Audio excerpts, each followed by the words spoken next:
ಕೌಟುಂಬಿಕ ಕಲಹದ ಕಾರಣಕ್ಕಾಗಿ ಪತ್ನಿಯನ್ನ ಪತಿಯೇ ಬರ್ಬರವಾಗಿ ಹತ್ಯೆ ಮಾಡಿರುವಂತ ಘಟನೆ ಹಾಸನ ಜಿಲ್ಲೆಯಲ್ಲಿ ನಡೆದಿದೆ. 38 ವರ್ಷದ ಮಂಜುಳಾ ಎಂಬುವರು ಕೊಲೆಯಾದಂತ ದುರ್ದೈವಿ. ಯೋಗೇಶ್ ಆಚಾರ್ಯ ಅವರ ಪತಿ ಕೊಲೆಗೈದಿದ್ದಾರೆ. ಹಾಸನದ ಸಕಲೇಶಪುರ ತಾಲೂಕಿನ ಹಿರಿಯೂರಿನ ಕೂಡಿಗೆ ಸಮೀಪ ನಡೆದಿರುವಂತ ಘಟನೆ ಇದೆ. ಕೊಲೆ ಮಾಡಿ ಮನೆಗೆ ಬೀಗ ಹಾಕಿ ಪತಿ ಯೋಗೇಶ್ ಆಚಾರ್ಯ ಎಸ್ಕೇಪ್ ಆಗಿದ್ದ. ಸದ್ಯ ಆತನನ್ನು ಅರೆಸ್ಟ್ ಮಾಡಿದ್ದಾರೆ. ಪತಿ ತನ್ನ ಪತ್ನಿಯ ಶೀಲವನ್ನು ಶಂಕಿಸಿ ಕೊಲೆ ಮಾಡಿದ್ದಾನೆ ಎನ್ನುವಂತ ಶಂಕೆ ಇದೆ. ಸಕಲೇಶಪುರ ಗ್ರಾಮಾಂತರ ಠಾಣಾ ವ್ಯಾಪ್ತಿಯಲ್ಲಿ ನಡೆದಿರುವಂತಹ ಘಟನೆ ಇದು. ಇಬ್ಬರ ಫೋಟೋವನ್ನು ಗಮನಿಸ್ತಾ ಇದ್ದೀರಿ. ಪತ್ನಿಯನ್ನ ಪತಿಯೇ ಕೊಲೆ ಮಾಡಿ ಪರಾರಿಯಾಗಿದ್ದ. ಸದ್ಯ ಅರೆಸ್ಟ್ ಮಾಡಿದ್ದಾರೆ ಯೋಗೇಶ್ ಆಚಾರ್ಯ. ಮಂಜುಳಾ ಕೊಲೆಯಾದಂತ ದುರ್ದೈವಿ.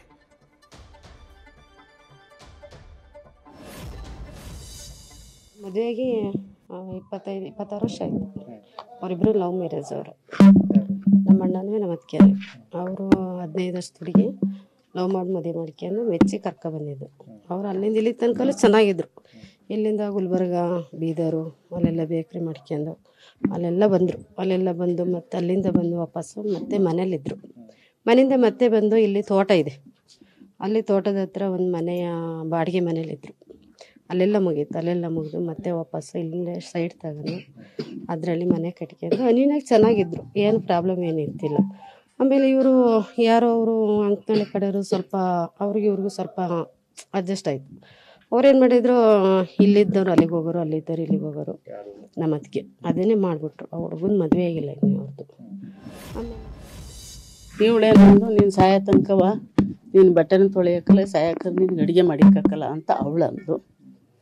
ಇವನು ಸುಮ್ಮನೆ ಆದಲ್ಲಿ ಏನು ಮಾತಾಡಲಿಲ್ಲ. ಸುಮ್ಮನೆ ಇದ್ದಾಗ ಅದೇನು ಮಾತಾಡ್ತೀಯ, ಅಲ್ಲಿ ನಿನ್ನ ಮಕ್ಕಳು ನೋಡು ನಂಗೆ ಹೇಸ್ಕತ್ತಿ ಸಾಯ ತನಕ ಮಾಡೋಕ್ಕಲ್ಲ ಅಂತ ಇವಳು ಅಂದು. ಅದಕ್ಕೂ ಏನೂ ಮಾತಾಡಲ್ಲ, ಅವನೇನು ಮಾತಾಡಲ್ಲ, ನಾವು ಯಾರು ಏನೂ ಮಾತಾಡಲಿಲ್ಲ. ಸಾಯಂಕಾಲದವ್ರಿಗೆ ಸುಮ್ಮನೆ ಇದ್ದರು. ಅವಳು ಬೆಳಗಿಂದ ಊಟ ಮಾಡಿರಲಿಲ್ಲ, ಮುಖ ತೊಳೆದಿರಲಿಲ್ಲ. ಮಂಜುಳಾ ಮುಖ ತೊಳೆದಿರಲಿಲ್ಲ, ಊಟ ಮಾಡಿಲ್ಲ. ಅಲ್ಲಕ್ಕನ 3 ದಿವಸ ಆಯಿತು. 21 ಬೆಳಗಿನ ಜಾವ 3 ಗಂಟೆ ಸಮಯದಲ್ಲಿ ಏನು ಅಕ್ಯೂಸ್ ಯೋಗೇಶ್ ಇದ್ದಾರೋ ಅವರು ಮಂಜುಳಾಗಿ ಮಚ್ಚಿಂದ ಕೊಯ್ದು ಕೊಲೆ ಮಾಡಿದ್ದಾರೆ ಅಂತ ಹೇಳಿದ್ದಾರೆ.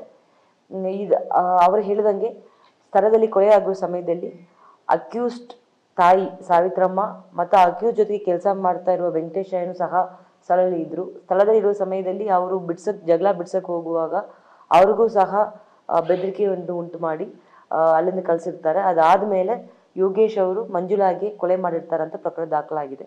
ಇದರಲ್ಲಿ ನಾವು ಇನ್ವೆಸ್ಟಿಗೇಷನ್ ಮಾಡುವ ಸಮಯದಲ್ಲಿ ನಮಗೆ ಪ್ರಾಥಮಿಕ ಕಂಡು ಬಂದಿರೋದು, ಇವರು ಬೆಳಗಿನ ಜಾವದಲ್ಲಿ ಕೊಲೆ ಮಾಡಿಬಿಟ್ಟು ಅಲ್ಲಿಂದ ಸಕಲೇಶಪುರ ತಾಲೂಕಿಂದ ಬಸ್ ಹತ್ತಿ ಬೇರೆ ಕಡೆ ಹೋಗಿದ್ದಾರೆ.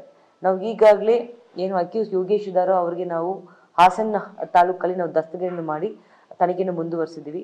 ಸದ್ಯಕ್ಕೆ ನಮಗೆ ತನಿಖೆಯಲ್ಲಿ ಕಂಡು ಬಂದಿರೋದು ಏನು ಅಕ್ಯೂಸ್ಡ್ ಏನಿದ್ದಾರೋ ಅವ್ರಿಗೆ ಅವ್ರ ಹೆಂಡತಿ ಕ್ಯಾರೆಕ್ಟರ್ ಮೇಲೆ ಅನುಮಾನ ಇತ್ತು ಮತ್ತು ಅವ್ರಿಗೆ ಮತ್ತು ಅವ್ರ ಹೆಂಡತಿಗೆ ಸುಮಾರು ಟೈಮಿಂದ ಒಂದು 2 ತಿಂಗಳ ಸಮಯದಿಂದ ಸಹ ಮನೆಯವ್ರ ಜೊತೆಗೆ ಕೂತ್ಕೊಂಡು ರಾಜಿ ಪಂಚಾಯಿತಿ ಆಗಿದೆ ಅಂತ ನಮಗೆ ತನಿಖೆಯಲ್ಲಿ ಕಂಡು ಬಂದಿದೆ.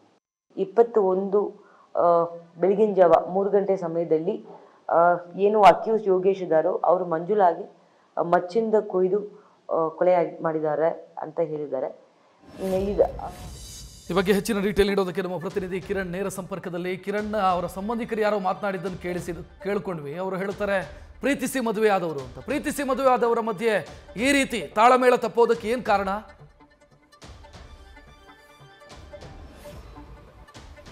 ರಕ್ಷತ್, ಗಂಡ ಹೆಂಡತಿಯ ಜಗಳ ಉಂಡು ಮಲಗ ತನಕ ಅಂತ ಒಂದು ಮಾತಿದೆ. ಆದರೆ ಇಲ್ಲಿ ಗಂಡ ಹೆಂಡತಿಯ ಜಗಳ ಕೊಲೆಯಲ್ಲಿ ಅಂತ ಆಗಿರೋಂಥದ್ದು ಒಂಥರ ದುರ್ದೈವ ಅಂತಲೇ ಹೇಳ್ಬೋದು. ಮೂಲತಃ ಅರ್ಕಲ್ಗೂಡು ನಿವಾಸಿಗಳಾದಂಥ ಯೋಗೀಶ್ ಆಚಾರ್ ಮತ್ತು ಮಂಜುಳಾ ಇಬ್ಬರು ಕೂಡ ಪರಸ್ಪರ ಪ್ರೀತಿಸಿ ನಂತರ ಅವರಿಬ್ಬರು ಸಕಲೇಶಪುರಕ್ಕೆ ಬರ್ತಾರೆ. ಸಕಲೇಶಪುರಕ್ಕೆ ಬಂದು ಸುಮಾರು 23 ವರ್ಷ ಅನ್ಯೋನ್ಯವಾಗಿ ಜೀವನ ಕೂಡ ನಡೆಸಿರ್ತಾರೆ. ಅದರಲ್ಲಿ 3 ಜನ ಮಕ್ಕಳಿರ್ತಾರೆ. 2 ಹೆಣ್ಮಕ್ಳು, ಒಬ್ಬ ಗಂಡು ಮಗ ಬೆಂಗಳೂರಿನಲ್ಲಿ ವಿದ್ಯಾಭ್ಯಾಸ ನಡೆಸ್ತಾ ಇದ್ರೆ, 2 ಹೆಣ್ಮಕ್ಳು ಮಂಗಳೂರಿನಲ್ಲಿ ವಿದ್ಯಾಭ್ಯಾಸ ನಡೆಸ್ತಾ ಇರ್ತಾರೆ. ಗಂಡ ಹೆಂಡತಿ ನಡುವೆ ಆಗಾಗ ಕಿತ್ತಾಟ ಆಗ್ತಾ ಇರುತ್ತೆ, ಜಗಳ ಆಗ್ತಾ ಇರುತ್ತೆ. ಏನಕ್ಕೆ ಅಂದರೆ ಹೆಂಡತಿ ಪರಪುರುಷನೊಂದಿಗೆ ಅಕ್ರಮ ಸಂಬಂಧ ಒಂದೇಳೆ ಆರೋಪ ಮಾಡ್ತಾರಂಥದ್ದು ಯೋಗೀಶ್ ಆಗಾಗ ಗಲಾಟೆ ಕೂಡ ಆಗಿರ್ತಾ ಇರ್ತಾರೆ. ಮತ್ತು ಸ್ಥಳೀಯರು ಮತ್ತು ಸಂಬಂಧಿಕರು ಇದನ್ನು ರಾಜಿ ಸಂಧಾನ ಮೂಲಕ ಏನು ಸಮಸ್ಯೆನ ಪರಿಹಾರ ಮಾಡೋಕ್ಕೆ ಪ್ರಯತ್ನ ಮಾಡ್ತಾ ಇರ್ತಾರೆ. ಆದರೂ ಕೂಡ ಆಗಲ್ಲ. ಒಂದೇ ಮನೆಯಲ್ಲಿ ಇಬ್ಬರು ಗಂಡ ಹೆಂಡತಿ ಯೋಗೀಶ್ ಮತ್ತು ಮಂಜುಳಾ ಇದ್ರೂ ಕೂಡ ಸಪ್ರೇಟ್ ಆಗಿರ್ತಾರೆ. ನಿನ್ನೆ ಒಂದು ಐಡಿಯಾ ಮಾಡ್ತಾನೆ, ಇಲ್ಲ ನಾನು ಪತ್ನಿಯೊಂದಿಗೆ ನಿನ್ನೊಂದಿಗೆ ನಾನು ಇರ್ತೀನಿ, ನಾನು ಇನ್ಮೇಲೆ ನಿನ್ನ ಒಂದಿಗೆ ಗಲಾಟೆ ಮಾಡಲ್ಲ ಅಂತ ನಾಟಕ ಮಾಡ್ತಾನೆ. ಇಬ್ಬರು ಒಂದೇ ರೂಮಲ್ಲಿ ಒಂದೇ ಕೊಠಡಿಯಲ್ಲಿ ಇಬ್ಬರು ಕೂಡ ಮಲಗ್ತಾರೆ. ರಾತ್ರಿ ಸುಮಾರು 3 ಗಂಟೆ ವೇಳೆಗೆ ಮಾರಕಾಸ್ತ್ರಗಳಿಂದ ಕೊಚ್ಚುತ್ತಾನೆ, ಮತ್ತೆ ಕುತ್ತಿಗೆನ ಕೊಯ್ದು ಪತ್ನಿನ ಹತ್ಯೆ ಮಾಡಿ ಅಲ್ಲಿಂದ ಪರಾರಿ ಹೋಗ್ತಾನೆ. ಕೂಡಲೇ ಸಂಬಂಧಿಕರು ಮತ್ತು ಅಲ್ಲಿ ಮನೇಲಿದ್ದಂಥ ಏನು ಪೋಷಕರು ಅಂದರೆ ಪೋಷಕರು ಸಕಲೇಶ್ವರ ಗ್ರಾಮಾಂತರ ಠಾಣೆಯಲ್ಲಿ ಪ್ರಕರಣ ಕೂಡ ದಾಖಲು ಮಾಡ್ತಾರೆ. ನಂತರ ಆತನನ್ನು ಏನು ಪಾಪಿ ಪತಿ ಯೋಗೀಶ್ನ ಪೊಲೀಸರು ವಶಕ್ಕೆ ತೆಗೆದುಕೊಂಡ್ರೆ ಬಂಧನ ಕೂಡ ಮಾಡಿದಂಥದ್ದು. ಆ ಬಂಧನದ ವೇಳೆ ತೀವ್ರ ವಿಚಾರಣೆ ಮಾಡಿದಾಗ ಪೊಲೀಸರು ಪತ್ನಿಯ ಅಕ್ರಮ ಸಂಬಂಧ ಹೊಂದಿದ್ದು, ಈ ಕಾರಣಕ್ಕೋಸ್ಕರ ನಾನು ಕೊಲೆ ಮಾಡಿದ್ದೀನಿ ಅನ್ನೋ ಒಂದು ಹೇಳಿಕೆಯನ್ನು ಕೂಡ ಪೊಲೀಸರು ಕೊಟ್ಟಿರುವಂಥದ್ದು. ಈ ಸಂಬಂಧ ಸಕಲೇಶ್ವರ ಗ್ರಾಮಾಂತರ ಠಾಣೆಯಲ್ಲಿ ಪ್ರಕರಣ ದಾಖಲಾಗಿದೆ. ನ್ಯೂಸ್ ಫಸ್ಟ್ ನಿರ್ಭೀತಿಯಿಂದ ನಿಮ್ಮ ಪರವಾಗಿ.